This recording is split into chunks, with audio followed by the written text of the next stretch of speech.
सबसे पहले आपसे स्टार्ट करेंगे। ये है मेरा वतन। वो मैं करता हूँ, वो हम लोग कर लेते हैं।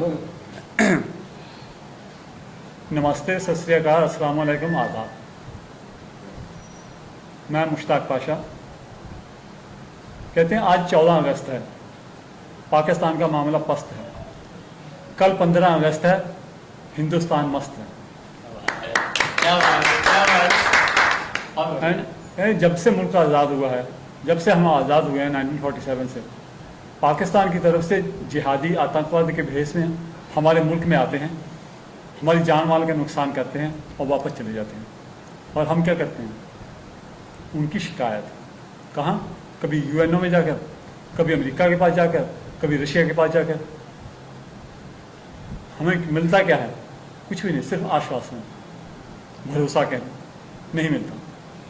मिलता है तो वक्त इतना वक्त कि पहले ज़ख्म भी हमारे ताज़ा होते हैं, भरते भी नहीं, कि वो दोबारा से एक अटैक करते हैं हम हिंदुस्तान में, हमारे 27 सैलानियों को जान बहक करते हैं और फिर वापस चले जाते हैं।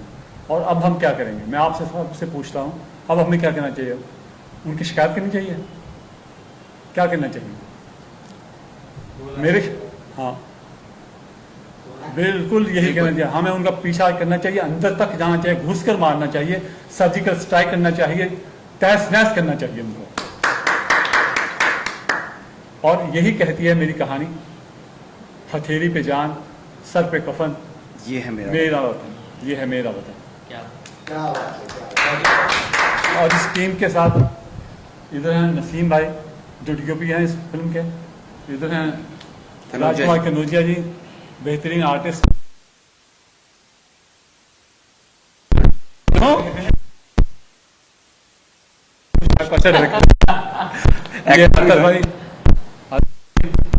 कमाल एक्टर, आपने बहुत से शोज में देखा होगा, फिल्मों में।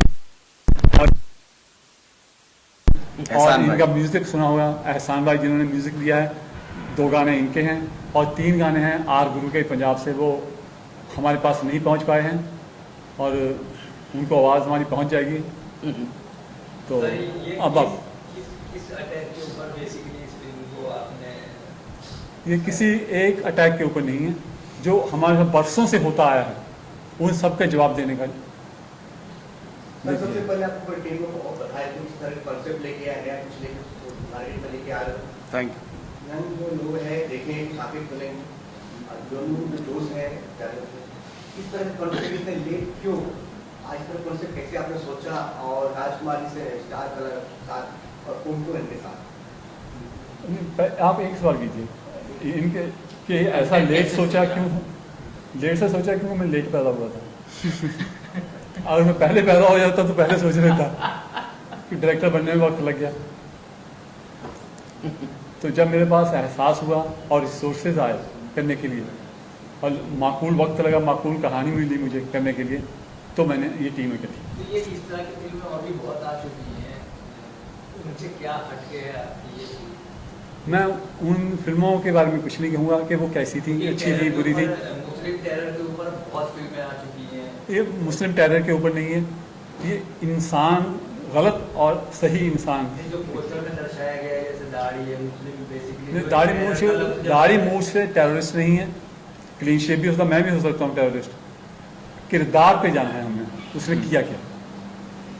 2 दाढ़ी वाले हैं, उनमें से एक टेररिस्ट हो सकता है और एक अच्छा आदमी भी हो सकता है। आपका जो थॉट था जब आप कर रहे थे या लिख रहे थे, तो क्या था? जब मुस्लिम वर्ड जब टेरर का आता है तो सबसे पहले मुस्लिम था? मैंने मामले में ये कुछ नहीं सोचा था। मैंने ये सोचा कि पाकिस्तान की तरफ से जो हम पे यार बुराई होती है, बुरा इंसान ही होता है। हमारी I thought कि we have to reveal the real face of Pakistani extremist and trying to tell the real meaning of jihad, जिसके बारे में किस तरह से दर्शाया जिहाद? तो जिहाद बिन नफ्स बोलते हैं कि क्या सबसे बड़ा जिहाद वो है जो अपने नफ्स पे कंट्रोल कर ले। हाँ, वही है, उसी बारे में यही दर्शाया है कि जो जिहाद के बारे में गलत फहमी पैदा हुई है कि जिहाद का मतलब कत्ल वारत करना है, वो नहीं है। जिहाद अपने नफ्स से कंट्रोल करने से, अच्छाई करने से, अपने स्ट्रगल करने से अच्छाई के लिए कोई अच्छा काम करने को जिहाद कहा जाता है। जो जिहाद के जो लफ्ज़ है ना, कत्ल वगैरह का, वो अलग लफ्ज़ है, किताल कहते हैं उसे जिहाद नहीं कहते। देश का जो सबसे पहला आतंकवादी अभी फॉर्मल कुछ दिन पहले ही उमा भारती ने इंटरव्यू दिया नाथूराम गोडसे के बारे में कि आतंकवाद का लफ्ज़ भी छोटा है जो उसने काम किया, उसके बारे में क्या कहना चाहिए? मैं पॉलिटिकल उस पर बहस में कहीं नहीं जाना चाहता। जो मेरी एजम्पशन है मेरी फिल्म के लिए है, इंडो पाकिस्तान की उसके ऊपर है, वो हम पे अटैक करते हैं, हम उनसे कैसे जवाब दें, हमारे दुश्मनों को कैसे जवाब दें। तो आपको क्या लगता है ये जो अभी लास्ट ये जो सीज फायर हुआ है उसको आप कैसे देखते हैं? सीज फायर तब तक है जब तक वो बैठते नहीं, चुप करके बैठेंगे, कुछ हम गलत करेंगे फिर उनको मारना पड़ेगा। नहीं, हमने उसका जवाब तो दिया है ना, मोदी जी ने अच्छा जवाब दिया है, उसके बाद इस पर आपने किसी सेना के लोगों को दिखाया, उनका रिस्पॉन्स कैसा रहा? सेना के लोगों को दिखाया, बीजेपी के लोगों को दिखाया, मुस्लिम वर्ल्ड वालों को दिखाया, सबको दिखाया है। हमने सुना बीजेपी के कोई नेता दिल्ली में मूवी दिखा, उसकी बहुत तारीफ की है फिल्म की, तो बता सकते हैं कौन नेता थे जो फिल्म देखे? आरएसएस के प्रवक्ता थे हाँ। और दिल्ली के बीजेपी के प्रेसिडेंट थे और विजय जौली जी थे और प्रकाश प्रकाश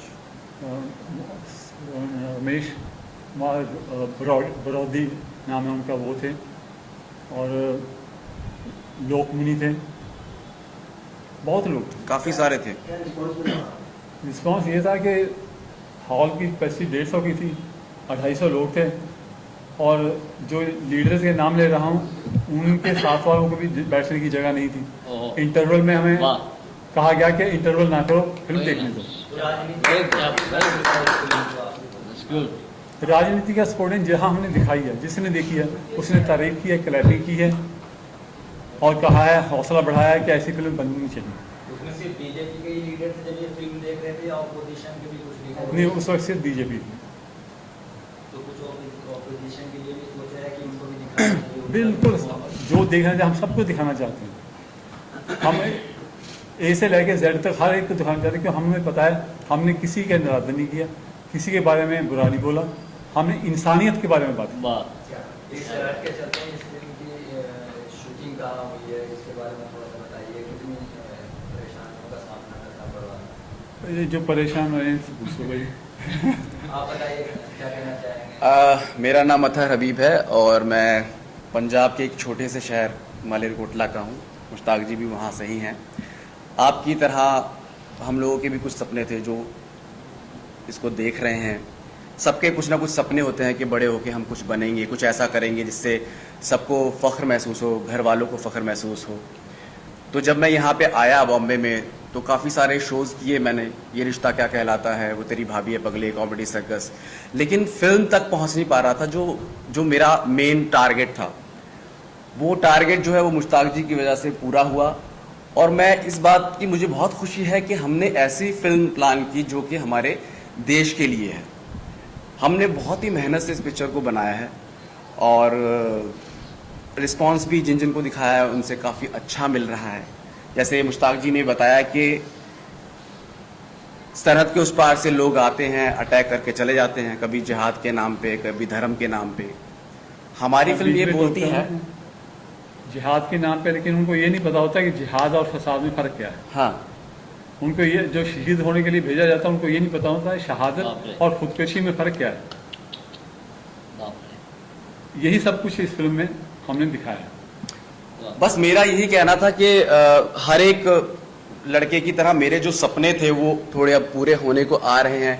मैं आप सबसे ये अपील करूंगा कि आप लोगों के भी कुछ ना कुछ सपने होंगे, आप भी कुछ बनना चाहते होंगे, तो प्लीज़ उसी के नाते आप हम लोगों को सपोर्ट कीजिए कि आज आप हमें करेंगे, कल आपको करेंगे लोग। तो प्लीज़ इस फिल्म को देखने जाइए। और ये एक देशभक्ति की बहुत अच्छी पिक्चर है। अगर आप अपने देश से प्यार करते हैं, उससे लगाव है, तो एक बार मेरे कहने से वो फिल्म देख लीजिए, उसके बाद डिसाइड कीजिए। हाँ, पर मैं आपसे वादा करता हूँ कि आप निराश नहीं होंगे, आपको फिल्म अच्छी लगेगी। कब रिलीज हो रहा है? ये 29 अगस्त 2025 को रिलीज हो रही है। आपके कैरेक्टर की अगर बात करें तो इस फिल्म में किस तरह का कैरेक्टर आपने? यार वो मैं हम लोग अगर फिल्म देखेंगे तभी आपको ज्यादा अच्छा रहेगा। वो हम लोग वो वैसा लेना पड़ेगा। हाँ, क्योंकि हमने मैंने जैसे बोला ना कि बहुत सालों से हम लोग स्ट्रगल कर रहे हैं इस चीज़ के लिए। शोज हमने बहुत किए हैं, मुश्ताक जी ने बहुत शोज किए हैं, लेकिन ये फिल्म यहाँ तक लेके आना, मतलब इससे हमारे पूरे जज्बात जुड़े हुए हैं, हमारे इमोशन जुड़े हुए हैं इससे, और यहाँ तक आना, रिलीज तक लाना, मैं सच्ची बता रहा हूँ ये बहुत बड़ी बात होती है। और मैं ऊपर वाले का, भगवान का, अल्लाह मियाँ का, वाहिगुरु का बहुत बहुत थैंक यू करता हूँ, धन्यवाद करता हूँ कि हम यहाँ तक पहुँचे हैं। वरना बहुत सारे लोग तो यहाँ तक पहुँच भी नहीं पाते हैं ऐसे सब्जेक्ट को लेकर। और ये मतलब बड़ी बात है कि हम लोग अपने देश को, जिससे हमें अपने देश से मोहब्बत है, हम ऐसा सब्जेक्ट लेके आ रहे हैं जो देश के ऊपर आधारित है। सर आपकी जी आपकी स्टोरी जो क्या आपने इसमें योगदान दिया? जी 2 गाने हैं मैंने करे हैं इसमें, ये म्यूजिक डायरेक्टर हैं। और जब इन्होंने सुनाया स्क्रिप्ट तो अब ये तो इम्तिहान लेते हैं, जो मुखली भी चेंज इन्होंने काफ़ी करे, तो भाई ये नहीं वो नहीं, फिर हमारा तो मेहनत, इनके साथ मेहनती आदमी है तो हमने भी मेहनत करी। नहीं, इन्होंने भी वर्सेटैलिटी दिखाई, और एक नहीं तो दूसरा तीसरा चौथा नहीं, इन्होंने बेचारे ने बहुत मेहनत की, क्योंकि मुश्ताक जी ने इनसे बहुत काम करवाया, क्योंकि फिल्म का जो मौजू है वही ऐसा है कि हमने एक चीज को कभी एक बार में ओके नहीं किया जी। उस पर बहुत मेहनत की है हमने। और बहुत अच्छा लिखा है मुश्ताक भाई ने, दोनों गाने मुश्ताक भाई ने लिखे हैं। एक शाहिद मलिया जी गाए हैं, दूसरा राजा हसन जी गाए हैं, और बहुत मेहनत से उन लोगों ने भी गाया है। गाने के बोल तो बताओ। ये है मेरा वतन। गा के तो थोड़ा गा, थोड़ा गा जाता है कि हथेली पे जान, सर पे कफन, हथेली पे जान, सर पे कफन, दुश्मन को कर देंगे जिंदा दफन, ये है मेरा वतन, ये है मेरा वतन, ये है मेरा वतन, ये है मेरा वतन। जय हिंद जय हिंद जय हिंद, जय हिंद जय हिंद जय हिंद। तो ये फिल्म के जो भी मैसेज है, वो मैसेज ऑफ लव, मोहब्बत और एकता की बात है। आप देखेंगे तो आप लोग को पता चल जाएगा कि बड़ा एक अलग एंगल से मुश्ताक भाई ने ये फिल्म बनाई है, मोहब्बत का मैसेज दिया है। इन्होंने जो दूसरा गाना किया इसमें, एकता, उसकी ऐसी सिचुएशन है कि एक टेररिस्ट जो पाकिस्तान से आया है, मस्जिद से निकल के अटैक के लिए जा रहा है, वो निकल जाता है, मस्जिद पे कैमरा रह जाता है, मस्जिद आवाज़ लगाती है उसको पीछे से, रुक फिदाइन, रुक फिदाइन, रुक फिदाइन, रुक फिदाइन, रुक रुक फिदाइन, मरने से पहले जान ले, क्या कहता तेरा दिल, रुक फिदाइन, रुक रुक फिदाइन। आपने गाए या कोई? नहीं, ये ये शाहिद मालिया, शाहिद मालिया गाया है, और जो टाइटल है वो राजा हसन ने। दोनों बहुत अच्छा गाए हैं, मेहनत से गाए हैं, बहुत जोश से गाए। राजकुमार जी, आप क्या कहना चाहेंगे? मैं सिर्फ इतना, जितना कुल मिलाकर के बातें हो रही है, जो भी आप सुन रहे हैं, मैं सुन रहा हूँ, उसकी इन टोटलिटी अगर बात कहें तो मैसेज ये पहुँचता है, ईंट का जवाब पत्थर से देंगे हम लोग। कुल मिलाकर यही है कि ईंट का जवाब पत्थर से, फिल्म में भी वही दर्शाया जाएगा, और यही करना भी हमको, यहाँ वहाँ कुछ शिकायत नहीं करनी है किसी को, ये यूनेस्को या वो यहाँ वहाँ, तो वो एक अच्छी बात है। और अगर हमारी प्रॉब्लम है, हम ही ने सॉल्व करनी। हाँ, एग्जैक्टली। और ऐसा दुनिया का कोई भी प्रॉब्लम नहीं जिसका सोल्यूशन नहीं है। तो ये जो, और अभी जिस हिसाब से जो माहौल चल रहा है, और ऐसे माहौल में ऐसी फिल्म का आना अपने आप में बहुत बड़ी बात है, जहाँ सैयारा आ रही है, रोमांटिक और ये सब आ रही है, और उसमें ऐसी कोई फिल्म कोई हिम्मत दिखाता है, तो ऐसे को हौसला अफजाई करना अनिवार्य है। हमको हौसला नहीं, वो जरूरी भी है, क्योंकि हम हिंदुस्तानी हैं और हम अपने देश की बात कर रहे हैं, तो उसको देखना बहुत जरूरी है। हिंदू, मुस्लिम, सिख, ईसाई सबको एक जोड़ के इन्होंने जो प्रेजेंट किया है। और देश जो होता है वो हमारी माँ समान होता है, और जो अपनी माँ का नहीं वो किसी का नहीं। वेरी कहना कि सारे जहां से अच्छा हिंदुस्तान हमारा, हिंदी है हम, वतन है हिंदुस्तान हमारा, मजहब नहीं सिखाता आपस में बैर रखना, हिंदी है हम, वतन है हिंदुस्तान। क्या बात है? आप क्या कहना चाहेंगे? कितनी दिक्कत है उसका सामना करना? ये नसीम भाई हैं, ये डीओपी हैं, कैमरामैन है इस फिल्म के, इन्होंने इसके बिना पिक्चर अधूरा है। बहुत मुश्किलों से शूट किया है, काफी नेचर, थोड़ा जोर से बोल। नेचर के इश्यूज थे थोड़े से, बट फिल्म बहुत खूबसूरत बनी है और एक मैसेज है। सर पोस्टर दिख रहे, पोस्टर में कोई मतलब कि हिंदुस्तानी के जो शेर तो है, शेर ही नहीं दिख रहा है मुझे, कोई मतलब सिर्फ शेर ही तो वाला क्या है इसमें? हीरोइन नहीं है इस फिल्म में। तो फिर और बहुत सी फिल्में हैं। एटलीस्ट 15 अगस्त का जैसे गाने से बेहतरीन आपके गाने हैं वतन, इस पर में आप फ्रेंड सर्कल में रील बना रहे हैं, आजकल सोशल मीडिया का जमाना है, या आपने खुद बनाया है रील या बाकी दोस्तों ने आपको सपोर्ट किया रील बनाने में? नहीं, हमने कभी अभी तक की थी वो रील नहीं बनाया। अभी तक वो रील तो नहीं बनाया क्योंकि हम इसी उसमें अगर लगे आप हुए लोगों हैं। को अच्छा लगे तो लोगों को लगे तो वो बना। हाँ हमें अच्छा लगा, हमें अच्छा लगा इसलिए हमने आपको पूछा है, कमेंट किया कि नहीं, हमने नहीं बनाया कि ये लोग जो लोगों को अच्छा लगे, जो देशभक्त हैं उनको अच्छा हाँ, लगे हाँ। वो बनाए। अच्छा, तो हमने फिल्म में करके दिखाया है। तो पब्लिक क्यों पिक्चर देखती है? पब्लिक आप अगर देशभक्त हैं तो आए। हाँ, अगर देश से प्यार है तो आए, अगर देश से प्यार नहीं है तो नो प्रॉब्लम। तो ये आप संदेश देना चाहते हैं भारत के देश को ऑडियंस को? सारा फिल्म में संदेश ही है कि जो इन्होंने कहा ईंट का जवाब पत्थर से देना है, बैठ के ये नहीं देखना कोई मदद के लिए आएगा, अपनी हिफाजत अपनी मदद खुद करनी, किसी और के नहीं भरोसे नहीं बैठना। फाइनली ये क्या ऑल ओवर इंडिया रिलीज हो रही है, क्या इसके बारे में बताइए? हाँ जी, ऑल ओवर इंडिया रिलीज़ हो रही है। हमारी कोशिश है ज़्यादा से ज़्यादा प्रिंट लगाने की, और अगर कम लगेंगे आप देखने आएंगे, हमें हौसला मिलेगा, हमें और थिएटर मिलेंगे। अभी टोटल कितने मिले हैं? अभी तो मिलने शुरू होने हैं। हमारी कोशिश है कि 150 से 200 प्रिंट हमारे लगेंगे। आइए सर जी। राणा जी जो रिलीज हो रही है, इसको आप लोगों का प्यार चाहिए ताकि पब्लिसिटी अच्छी हो, लोग सिनेमा में जाएं। देशभक्ति की फिल्म है कि बहुत देर के बाद ऐसी फिल्में मनोज कुमार साहब बनाया करते थे, मगर ये दूसरे ढंग की है, तो आप देखेंगे तो मज़ा आएगा। इतनी ही गुजारिश है कि मुश्ताक बादशाह जी ने सर इसमें अच्छे पुलिस वाले बने हो या बुरी पुलिस वाले? बात कर रहे हैं तो फिर मैंने सोचा मैं रुक जाऊँ। नहीं, कोई बात नहीं। आप अच्छे पुलिस वाला बना, देशभक्त बने हो या बेकार बने हो पुलिस मतलब? वो ये बताएंगे। उसके लिए तो पैसे लगेंगे। दोनों तरह के करते हैं, इसमें मेरे ख्याल पॉजिटिव है। देशभक्ति कितना आपको एक्साइटमेंट पिक्चर के लिए करती है? बहुत दिनों बाद इस तरह के पिक्चर आ रहे हैं हमारे सामने, बॉलीवुड में, क्या बोलना चाहते है जी? हैं? बहुत दिनों बाद इस तरह के पिक्चर आ रहे हैं, कितना एक्साइटमेंट पिक्चर के लिए क्या बोलना चाहते हैं? नहीं, बहुत देर तो नहीं, 3-4 पिक्चरें रेडी हैं। अब प्रोड्यूसर रिलीज नहीं कर रहे, जैसे बुखाड़िया साहब की फिल्म है तीसरी बेगम, उसमें बहुत अच्छा रोल है, वो रिलीज कब करेंगे पता नहीं।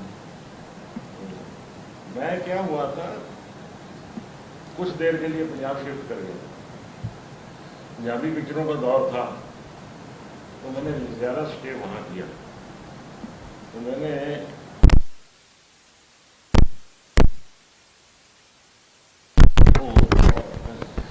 तो अब क्या है कि वहाँ हो गया नाम वाम सब कुछ, तो अभी क्या है कि वो अभी तालाब में गए थे, द्वारका समुद्र में आ गए। समुद्र में आ बहुत गए। अच्छा। अभी क्या जिसको चाहिए वो बुला लेंगे, बढ़िया। तो अभी फिर बैक टू द पवेलियन। और इन्होंने मुझे भी यही कहा कि वापस आ जाओ। बहुत पंजाब में पूरा टीम है यहाँ पे, बॉलीवुड दिख रहे हैं। आने वाला वक्त में क्या क्या प्लान है? आने की कोई पिक्चर फिल्में कर रहा हूँ और क्या। कोई पिक्चर आने को बताया करते हैं? मैंने पूछा था, कहते और कुछ आता ही नहीं कहने का। एक्टिंग के बगैर और कुछ आता नहीं है, पानी पूरी तो बेचेंगे नहीं। अब क्या है कि पिक्चरें जो हैं वो शुरू हो रही हैं। इस तरह से सिनेमा हॉल बहुत कम ऑडियंस जा रहे हैं पिक्चर को देखने के लिए, पहले के मुताबिक नहीं आ रहे हैं, ज़्यादातर लोग मोबाइलों में सोशल मीडिया में रहते हैं, उनके लिए क्या मैसेज है? मैसेज कुछ नहीं, देखो जिंदगी में जो चेंज है ना, that is law of nature. पहले रील खरीदते थे, 1000 फीट की आती थी, अभी डिजिटल हो गया है, OTT प्लेटफॉर्म आ गया, कंपटीशन तो रहेगा, मगर हर चीज़ सर्वाइव करेगी। अभी सियारा आपने देखी, थिएटर भरे पड़े, लोगों ने सोचा था कि 400 करोड़ के करीब जाएगी, 500 से ऊपर चलेगी, ओवरसीज 135 करोड़ का है, जाओ 350 करोड़। तो अब क्या है कि ये कोई बात नहीं है कि सिनेमा में कम लोग जा रहे हैं, फिल्म ऐसी बनाओ कि उनको सिनेमा में आना पड़े। OTT पे कुछ देर के बाद आती है, 1 महीने बाद, 2 महीने बाद, तो लोग वेट ही नहीं कर पाएंगे ना। जब पहले दिन ही, पहले हफ्ते, फ्राइडे सैटरडे संडे हंगामा हो गया, तो कहते हैं OTT की कौन वेट करेगा, तब तक तो और आ जाएगा। तो इसलिए ऐसा है कि फिल्म अगर आप अच्छी बनाए तो फिल्म चलती अगर फिल्म चलती है तो यही नहीं कि थिएटर से ही, अगर OTT पे चलती है तो भी प्रोड्यूसर को पैसा आता है, अगर मोबाइल पे देखते हो तो भी प्रोड्यूसर तक पहुंचता है। किसी भी मीडियम से आप फिल्म देखते हैं तो पैसा प्रोड्यूसर तक पहुंचता है। ये बिजनेस पहले से ज्यादा बड़ा है। है। सिनेमा से भी आते हैं, OTT से भी आते हैं, तो आप देखते हैं मोबाइल पे, उससे भी आते हैं। तो ये तो चलना है। हॉलीवुड में ऐसा ही हुआ था, वहाँ बड़ी पिक्चर आती है तो चलती है। तो आप देखो ना, आपने साउथ की पिक्चरें देखी हैं सिनेमा में जाकर, एनिमल पिक्चर बनी और लोग बोले यार इसमें फैमिली का कोई ताल्लुक नहीं है, फैमिली फिल्म नहीं है, वायलेंस है, सेक्स है, ये है, वो है। उसने 1100 करोड़ का बिजनेस किया। तो क्या है कि ऑडियंस को जो चीज़ पसंद आ गई, नथिंग सक्सीड लाइक सक्सेस, तो वो करेगा। ऐसा नहीं है कि ऐसा कंपटीशन नहीं हुआ, बिजनेस बढ़ा। सब्जेक्ट मैटर नहीं करता, मैटर करता है उसका अच्छा है बुरा। आइए वो ये है मेरा वतन का, ये है मेरा वतन, ये है मेरा वतन, जय हिंद जय हिंद जय हिंद।